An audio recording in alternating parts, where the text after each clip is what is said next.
Bien, el video es largo, pero para quienes quieran comprender qué es todo lo que ha sucedido desde un contexto profundo, quédense hasta el final.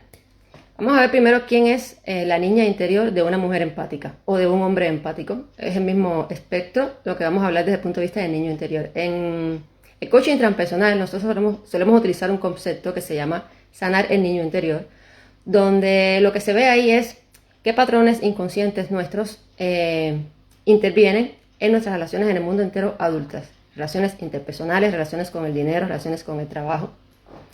Entonces, ¿qué pasa? ¿Por qué la niña interior del empático en faun o de la empática en faun no necesita sanación, necesita dirección?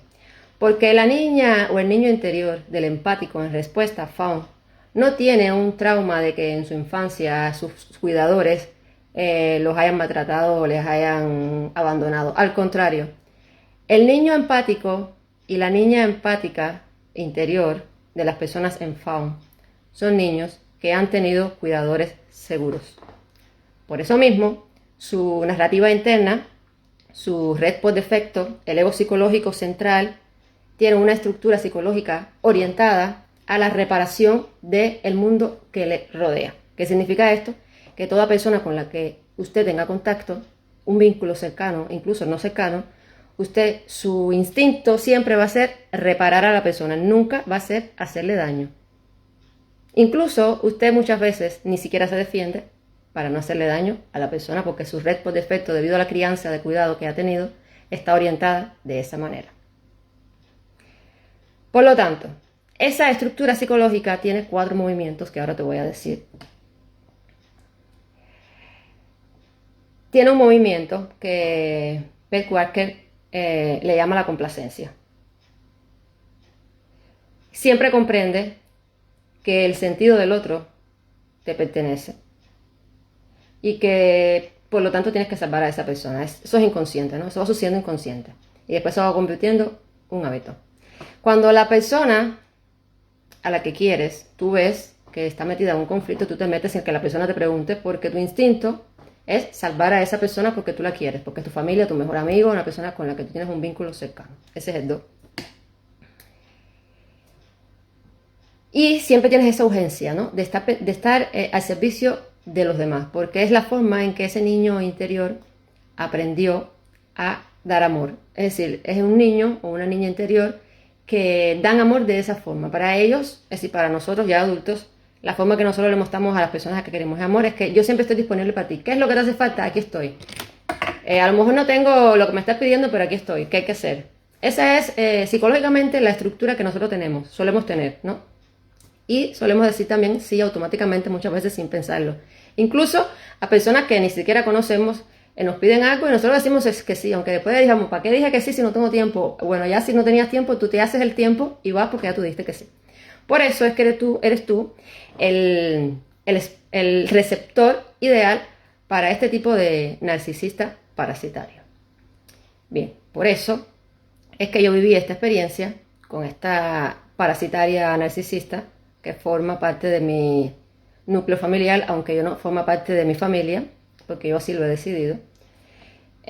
Porque bueno, esa es mi estructura psicológica y está bien, pero ya yo aprendí que está bien, pero que no está bien para todo el mundo. ¿Okay? Esa es la enseñanza que yo tuve que aprender a través de este proceso.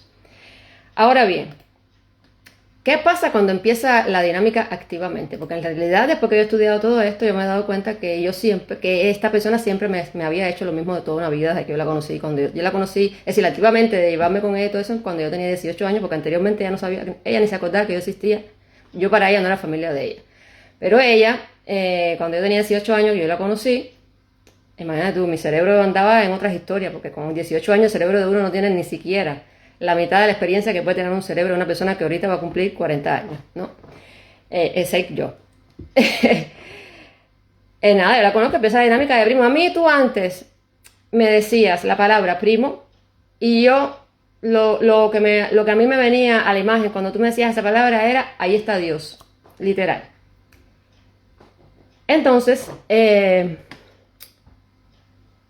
esta persona, cuando yo ya me vengo a vivir para acá, que me caso, yo no le hablaba, porque en Cuba, antes de yo venirme a vivir para acá, yo me estoy acordando ahora de todo porque yo, en todo este proceso, a ti se te nubla la mente y todo. Tú pierdes flash de las cosas como pasaron, porque lo que pasa es que cuando una persona narcisista de este tipo te empieza a atacar ocultamente, porque tú no sabes que es un ataque en ese momento, el cerebro, porque ya eso lo aprendí en la neurología del trauma, lo que hace es que la energía que se usa para la memoria, para tú estar concentrado en la conversación con la persona, como la amígdala detecta la amenaza, esa energía lo que hace es pasarla para el cuerpo para que el cuerpo se proteja, ¿no?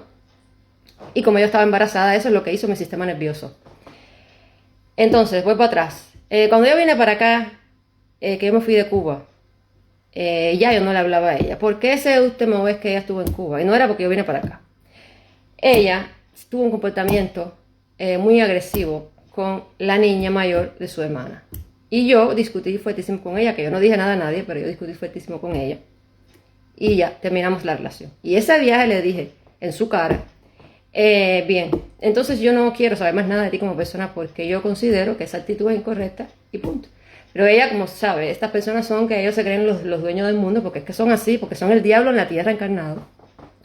Ah, no importa, si a mí no me hace falta, si yo... No, está bien, perfecto, si yo al final... qué bueno que no te hace falta. Y a mí, te lo digo sinceramente, yo lo terminé por la paz. Es decir, no quiero tener más relación contigo porque si tú maltratas a una niña delante de mí, que además también es mi familia, aunque tú seas mi familia y yo te quiera mucho, si tú que eres la adulta no quieres cambiar ese comportamiento, yo lo respeto, pero como mismo lo respeto, tú para allá y yo para acá, porque yo no voy a formar parte del maltrato de nadie. ¿Bien? Se acabó la historia. Yo me vengo para acá, no nos hablamos, ella pusimos un día por el mío, y ya yo estoy aquí en mi embarazo, no sé qué, llega febrero, y el día de los enamorados, y los amigos míos del trabajo, de allá de Cuba, donde yo trabajaba, empiezan a publicar fotos de los enamorados, y nos empezamos a felicitar por Facebook, y como ella es amiga de ellos, hay uno de ellos que pone, fíjate que me estoy acordando específicamente, me dice felicidades por el Día del Amor y la Amistad, y felicidades doble porque viene un sobrino, no sé qué. Ella parece que vio ese comentario, y ella lo que hizo, porque como yo no le había contado en mi casa a nadie, que ese fue mi error, ¿no? Mi error fue ese. Yo no había contado en mi casa a nadie, ni a nadie de nuestros miembros de familia, porque esa discusión la tuvimos ella y yo sola. Esa discusión que había tenido con ella, simplemente, y le había dicho a nadie que me había peleado, simplemente, porque yo considero que cuando tú tienes una discusión con una persona o algo, y tú tenías una buena relación, tú no tienes que estar hablando mal de la persona después de nada, simplemente cada cual por su vida. Bien. Nada, ella, ¿qué hizo ella inteligentemente? Porque esa es la triangulación. Después aprendí todo esto, ¿no? Por supuesto. Ella ama a mi mamá y le dice a mi mamá, llorando y todo, sí, porque ellos son artistas, que me dijera que mi prima que me perdone, que nosotros tuvimos una pequeña desaveniencia, pero es que ella es muy dura, porque ella es igualita que su papá, así le dijo. Ay, tía, mi mamá, tú sabes, dile que me llame, no sé qué. Mi mamá cuando me llama me dice, ay, Lilia, mira a tu prima, que no sé qué. Y yo digo, bueno, es verdad que a veces uno tiene que ser un poco flexible y bueno, las personas pueden equivocarse y pueden rectificar, ¿no? Porque somos seres humanos, si nosotros nos equivocamos y de verdad queremos rectificar, rectificamos, bien, perfecto. No, mi amor, pero ella lo que quería era entrar en mi vida para desestabilizarme como lo hizo. Oye, para acá la historia, mira. ¿Es esto envidia narcisista? Sí, absolutamente. Pero no es la envidia narcisista, no es la envidia común de querer tener lo que tú tienes, no. Es la envidia narcisista patológica. Fíjate, esto es peligroso. Ella no soportaba ver mi luz y mi felicidad y mi paz. Su objetivo era, y lo logró hasta un punto, ganar algo. Destruir mi bienestar para que yo estuviera miserable, ansiosa y agotada. Como ella. Aunque no lo lograste del todo. Porque a un hijo de la luz usted no le puede hacer eso. El hecho de que atacara a personas que yo quería para hacerme discutir demostraba que quería arruinar mi paz mental para sentirse poderosa sobre mí. Si yo estaba feliz, ella se sentía inferior. Si lograba ponerme a temblar y a rumiar como lo hacía cuando me incitaba a esas discusiones, se sentía controlada, se sentía que controlaba mi vida. ¿Qué tipo de narcisista hace esto? Bueno, esto ya en la psicología de trauma hay un espectro psicológico que se llama narcisista encubierto, covert narcissist, combinado con rasgos vampiro emocional parasitario. Este comportamiento es el que ella tuvo. Yo lo pude nombrar después, pero ahora les voy a decir por qué ella lo tuvo. ¿Bien? No me atacaba de frente con grandeza, usaba el rol de la víctima, me llamaba todos los días, a las 6, 7 de la mañana. Si yo no le contestaba, llamaba a mi esposo también. Aquello fue una locura. Y cuando me llamaba a las 6 de la mañana, empezaba a hablar, y yo hablando, pues, y yo, bueno, y hablando, no sé qué, pero ya cuando yo veía que eran, hasta la idea, a las 9 de la mañana, ya no quería que decía, bueno, te voy a dejar que voy a hacer cualquier cosa que tenía que hacer. Cuando yo le decía eso, me insultaba. Yo quisiera que ustedes vieran la forma en que esa mujer me insultaba. Para mí, yo te digo que yo entré en shock, porque yo la miraba cuando ella me decía esas cosas y yo decía, no puede ser que esta es la persona con la que yo tuve una relación tan bonita. No, yo creo que era el palito barquillero de ella. Hasta el otro día, como una persona, eso se llama en psicología culpa pasivo-agresiva inducida. Porque claro, ya yo tenía el receptor abierto, porque ya como yo tenía un enganche emocional con ella, ¿no? Entonces, tú te dejas, cuando tú tienes una estructura emocional fuerte con una persona, eso empieza a introducirse a ti casi inconscientemente. Esa es la parte encubierta, así es como lo hacen encubierto. Y porque es parasitario, porque me consumía toda la energía, porque ella no puede regular sus emociones. Y entonces mi patrón flaun de complacencia, que siempre ha sido mi red por defecto orientada hacia afuera, ¿cómo se llama? A cubrir a los míos. Es decir, psicológicamente lo que pasa con las personas que están en faun es que una persona que para tu psicología sea alguien de tu clan, de tu círculo cercano, tú te sientes con la obligación, aunque así no sea, de que tú tienes que sostener a esa persona. Y ahí fue donde yo estuve aguantando eso mucho tiempo para acabarte, no sabía ni nombrarlo, para mí era como una dinámica normal y que yo la podía sostener. ¿Y qué pasa cuando yo le empiezo a poner límites, que le empiezo a decir, mira, yo no puedo dedicar a hablar tanto tiempo porque tengo otras cosas que hacer y porque además, acuérdate, le dije así mismo, acuérdate que estoy embarazada y yo necesito descansar y todo eso. Hombre mío, no, a ella no le importaba nada de eso, que estaba embarazada ni nada. A ella lo que le importaba era joderme la vida. Entonces con lo que hacía era mandarme mensajes el día entero. Y yo cada vez que el teléfono sonaba decía, pero será posible. Pero yo no decía nada porque decía, bueno. Bueno. Me mandaba mensajes por la noche, a las 10, a las 11 de la noche, me timbraba, yo tenía que poner el teléfono en silencio. Yo a veces ponía el teléfono en silencio y yo a veces me perdía, mi mamá me mandaba mensajes y yo no le decía nada porque yo no quería preocuparlo a esta gente tampoco. Pero era porque yo tenía el teléfono en silencio, porque llegó un momento que yo sentía el teléfono y yo brincaba porque yo decía, bueno, esta mujer. Entonces, a eso lo hacen con otro mecanismo que se llama el secuestro de la atención, que hacen este espectro psicológico hace eso con sus víctimas. Por eso es que es encubierto, porque tú no te das cuenta. Ella me llamaba a las 6 de la mañana, me escribía por las noches, porque eso lo que hace es cuando tu cerebro en ese horario está relajado, el cerebro empieza a asociar su supervivencia con esa persona. Imagínate tú, para que tú veas que es maquiavélico, para que tú veas que como es maquiavélico, ¿cómo tú puedes perdonar a una persona que ha planeado milimétricamente destruirte la vida? Porque cuando tú haces eso así, porque lo hizo así, con estos pasos que les estoy diciendo aquí, que están demostrados psicológicamente, porque usted planeó milimétricamente, como lo hacen los psicópatas, destruirle la vida a otra persona. Bien. Entonces lo otro que hacía, que es también lo que hacen estas personas, es la triangulación. Lo tengo porque yo me lo tendría que escribir. Es increíble. Yo no estoy en shock ya, pero es increíble. Como a mí Dios me ha salvado la vida, te lo juro. Literal. La triangulación. ¿Qué es la triangulación que hacen este tipo de personas? Ellos lo que hacen es, como ellos saben que nosotros las personas en FAO queremos a nuestro entorno cercano, ellos te buscan personas a las que tú quieres mucho y empiezan a hablar más de esas personas cuando están hablando contigo para que tú te enteres. Y bueno, yo como la primera. Todos los días ella me hablaba más de alguien que yo quería, de mi papá. Me dijo un día que mi papá era un cochino porque cuando él era pero cuando él era jovencito, él tenía no sé cuántas mujeres.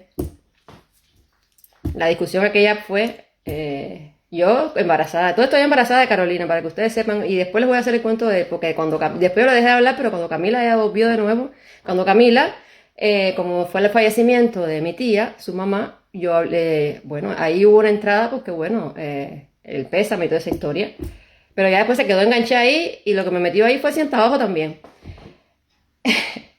Es que es un show, es que es una película de terror, caballero. Una película de terror. Yo estaba en una película de terror y no sabía. Yo estaba durmiendo con el diablo y yo no lo sabía.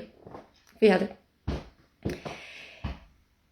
Volviendo a la triangulación que te hacen este tipo de personas, te hablan más de una persona. Entonces un día de mi papá, después otro día me hablaba, por ejemplo, de mi tío. Mi tío que vive en Estados Unidos, que lo quiero mucho también, me decía cosas de mi tío malísimas. Y yo igual faja con ella, le decía una pila de cosas que quién tú eres para decirle eso a mi tío. Ya tú sabes, me alteraba y pum, le colgaba y seguía mi día, pero seguía mi día alterada con embarazo. Y fui a mental que entonces yo, como ya yo también que conocí un poco de esto de Mindfulness, porque yo estaba estudiando lo que era el coaching básico, el que se usa para enfocar en proyectos y esto. Y yo lograba regularme bastante rápido porque ya yo tenía conocimiento de la respiración y todo eso, ¿no? Eso es lo que me salvó a mí, yo creo. Y Dios también, ¿no? Nada, y así, al otro día de mis otras, de cualquiera que ella sabía que yo quería, ella todos los días me sacaba un tema, pero me hablaba destructivamente de esa persona para que yo reaccionara. De esa fue la forma en que ella hizo que mi amígdala se hiciera hiperactiva y ya después llegó un momento que yo la tuve que bloquear. No, en ese momento la bloqueé sintiéndome hasta culpable porque yo decía, a lo mejor estoy siendo exagerada.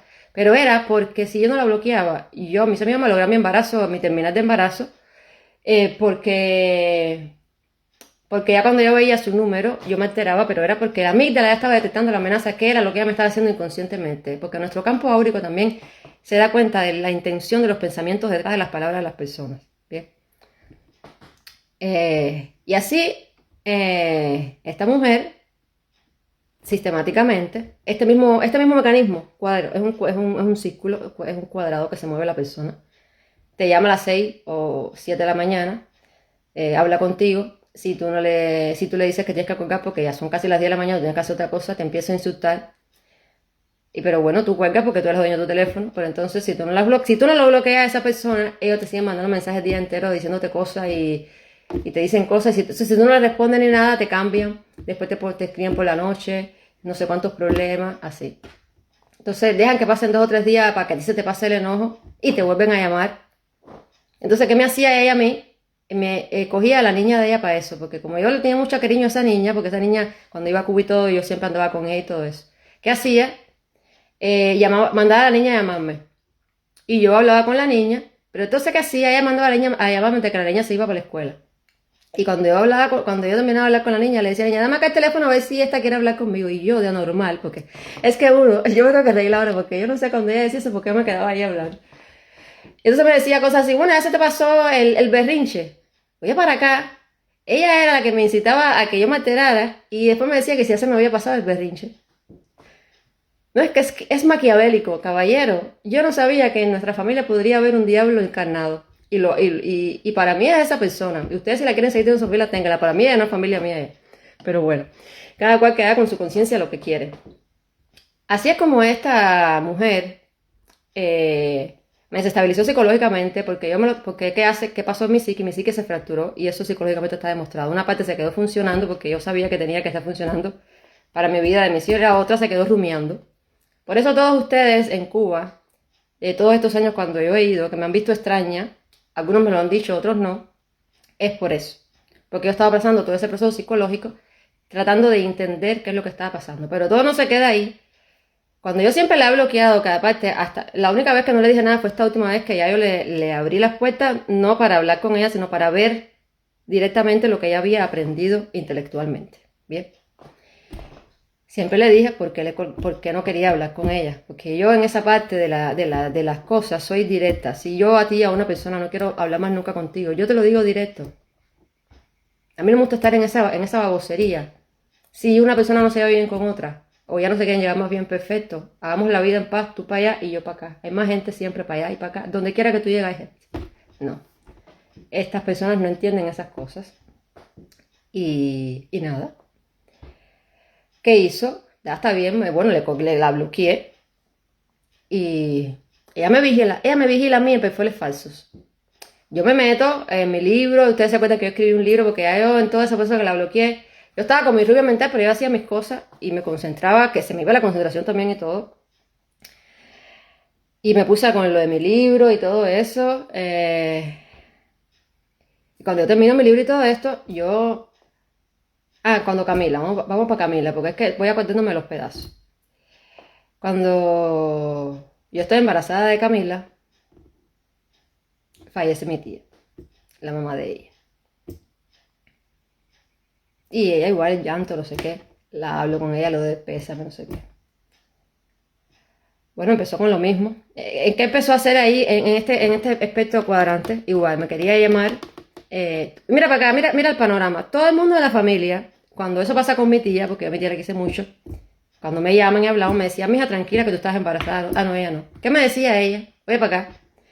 Ay, yo veo que tú parece que no querías tanto a mi mamá, porque yo no te veo que tú lloras la muerte de mi mamá así como para haberla querido tanto. Oye, para acá, caballero. Es que yo todavía, yo te digo que yo estuve en una película de terror y yo no sabía hasta que no salía.